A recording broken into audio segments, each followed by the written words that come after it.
প্রিয় ছাত্রছাত্রীরা, সোমনাথদার কোচিং সেন্টারে তোমাদের সবাইকে স্বাগত।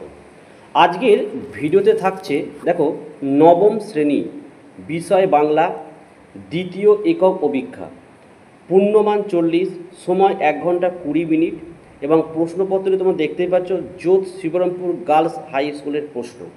অর্থাৎ তোমরা যারা নবম শ্রেণীতে পড়াশোনা করছো এবং তোমরা দ্বিতীয় ইউনিট টেস্ট পরীক্ষা দিতে চলেছ, তোমরা অবশ্যই এই প্রশ্নপত্রের সেটটি কিন্তু প্র্যাকটিস করে যাও।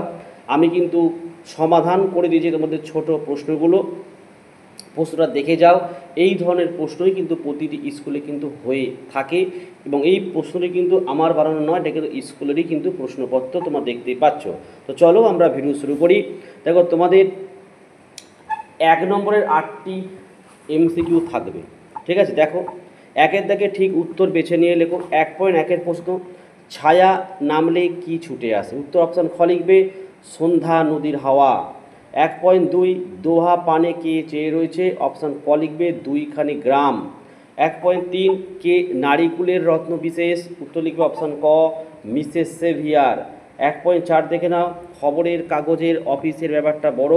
অপশান ক লিখবে জটিল। 1.5 শঙ্কুর বাড়ির পোষা বিড়ালটার নাম? অপশান গ লিখবে নিউটন। 1.6 বাংলা ভাষায় গৃহীত সংস্কৃত উপসর্গ হলো? অপশান ক লিখবে 20টি। 1.7 দেখা হলো একটি কি ধাতু? এটা হচ্ছে সাধিত ধাতু। 1.8 পঙ্কজ শব্দটি হলো? অপশান ঘ লিখবে যোগ রূঢ় শব্দ।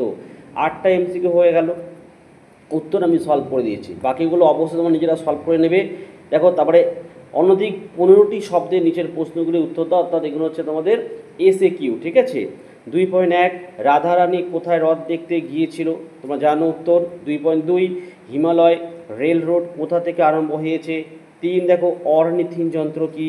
4 পাতি উপসর্গ দিয়ে দুটি শব্দ গঠন করে লেখো। 5 প্রত্যয় কত প্রকার ও কী কী? 2.6 দেখো চা ও চিনি শব্দ দুটি কোন ভাষা থেকে এসেছে? আর 7 দেখো তৎসম শব্দ কাকে বলে?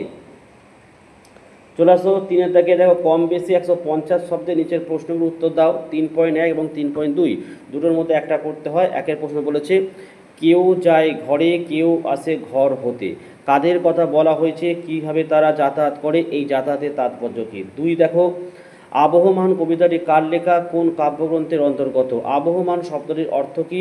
এই কবিতায় মানুষের হারিয়ে গিয়েও আবার কেন ফিরে আসার কথা বলা হয়েছে? 4-এর দাগে চলে আসো, যে কোনো একটি প্রশ্নের উত্তর দাও।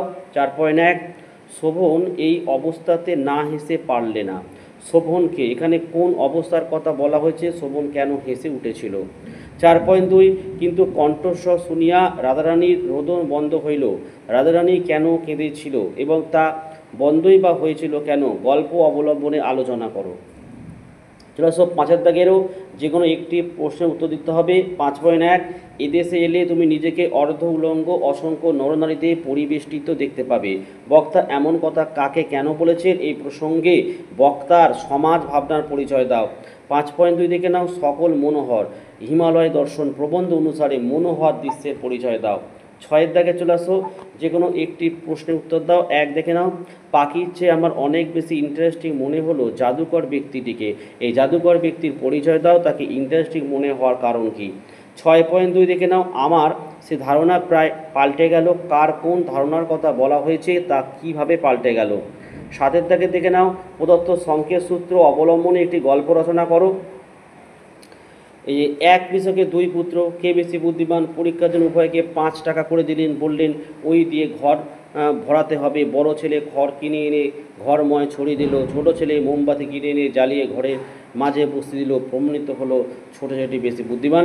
এইভাবে তোমাদের কিন্তু প্রশ্নপত্র থাকছে। আর কোন সাবজেক্টের স্কুলের প্রশ্নপত্র চাও অবশ্যই কমেন্ট করে জানাও। আর ভিডিও ভালো লাগলে একটি লাইক করো এবং চ্যানেলে নতুন হলে চ্যানেলটাকে সাবস্ক্রাইব করো। পাশে থাকা বেল আইকন প্রেস করে অল নোটিফিকেশনটাকে অন করো, যাতে আমি যখনই কোনো ভিডিও আপলোড করি সবার প্রথমে যেন তোমাদের কাছে পৌঁছে যায়। তো আজকের ভিডিও আমি এখানে শেষ করলাম। তোমরা প্রত্যেকে ভালো থেকো এবং সুস্থ থেকো।